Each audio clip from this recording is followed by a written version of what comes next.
o ESB Notícias, segunda edição, está de volta. O Estatuto da Cidade é o conjunto de normas jurídicas que estabelece as diretrizes para a política urbana disposta na Constituição Federal de 88. O surgimento do Estatuto está atrelado à preocupação com o desenfreado crescimento urbano desde a segunda metade do século XX, marcado por uma distribuição de terra irregular, que foi a origem de uma desordenada ocupação da utilização do solo.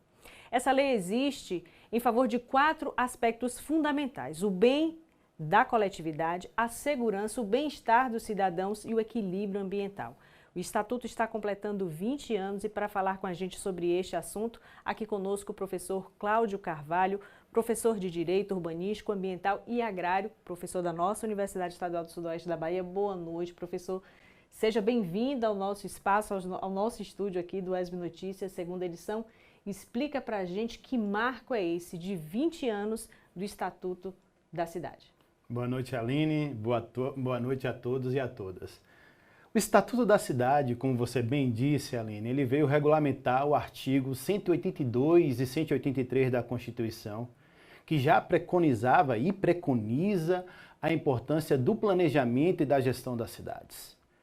A compreensão que é necessário você fazer o ordenamento do solo, mas com o pensamento de planejar e construir uma cidade para as pessoas.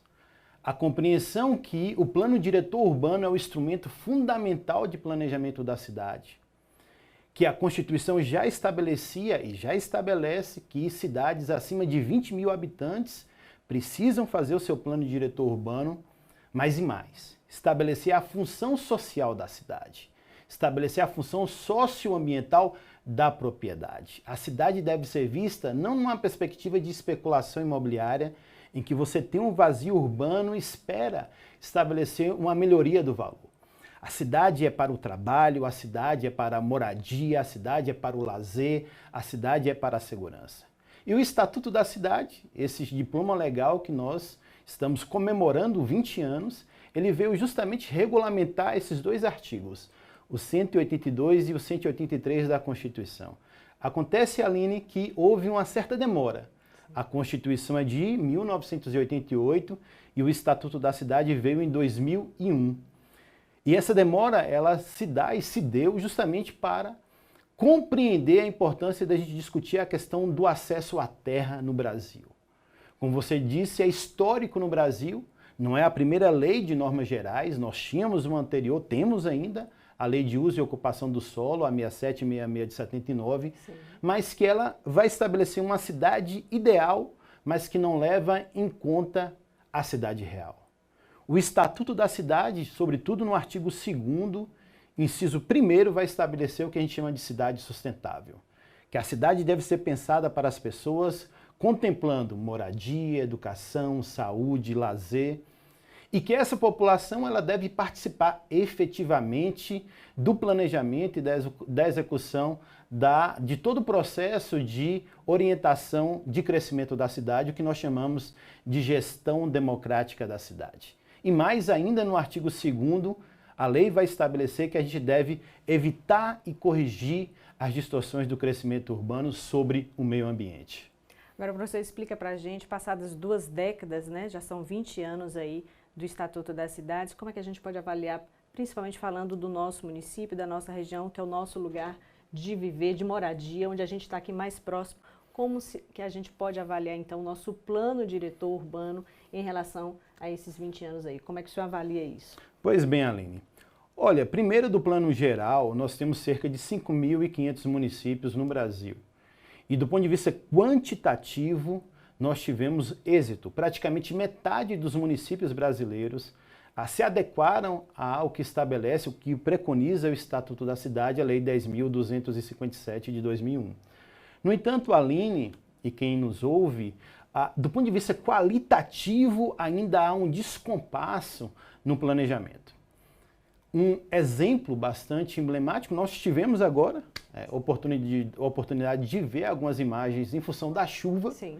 E Vitória da Conquista, ela já teve um plano diretor urbano na década de 70, em que o prefeito era Jadiel Matos, e esse plano diretor, ele, na verdade, se construiu no que nós chamamos de plano discurso. É um plano que foi pensado justamente para evitar, por exemplo, a ocupação da Serra do Periperi. Vitória da Conquista tinha condições de ocupar e expandir para outras áreas do nosso território e, de maneira equivocada, ocupou a serra, suprimiu a Serra do Periperi, e aí hoje, quando tem uma chuva de 30 minutos, a vegetação que tem a função justamente de absorver, não tem mais, e aí você tem todo o processo de carreamento. Absorver a chuva faz parte do processo de planejamento. Quando nós temos alagamentos, é porque justamente nós não temos o processo de macrodrenagem planejado em Vitória da Conquista.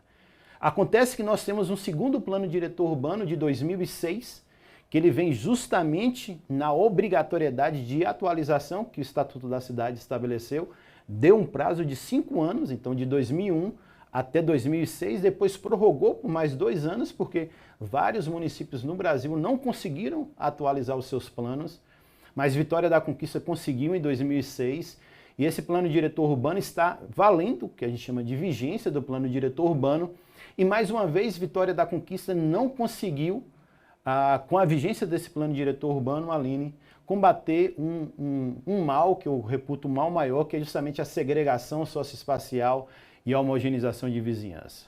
Quando a gente analisa o lado oeste da cidade, o lado leste da cidade, a gente percebe, é perceptível como a lógica de construção de equipamentos e serviços ainda prioriza o lado leste da cidade. Um exemplo é a Avenida Perimetral, a Avenida José Pedral Sampaio, como ela foi alocada, pensada e finalizada inicialmente em um espaço, em um território da cidade que tem uma densidade demográfica muito pequena. Vazio de um lado, vazio do outro lado, muro de um lado, muro de outro lado. E esse plano diretor urbano, ele está sendo atualizado nesse momento. Foi iniciado na gestão do prefeito Ezen Guzmão e, nesse momento, com a prefeita Sheila Lemos, foi enviado para a Câmara de Vereadores a minuta de um novo plano diretor urbano. Isso significa que Vitória da Conquista tem a oportunidade, agora discutindo na Câmara de Vereadores, de corrigir essas distorções e estabelecer um planejamento para os próximos 10 anos. E que esse planejamento, a gente fica aqui na torcida, professor, para que ele ocorra da melhor forma possível, mais democrática possível, com a participação de todos os munícipes. É o que a gente deseja. Com certeza, Aline. É preciso que a população, do ponto de vista do avanço da luta institucional, como eu falei, a gente conseguiu avançar. Mas eu entendo que há uma atrofia, há uma diminuição do que a gente chama de luta social. Então, a população precisa novamente se organizar através de associação de moradores. A população precisa se organizar de novo através de conselhos de desenvolvimento urbano.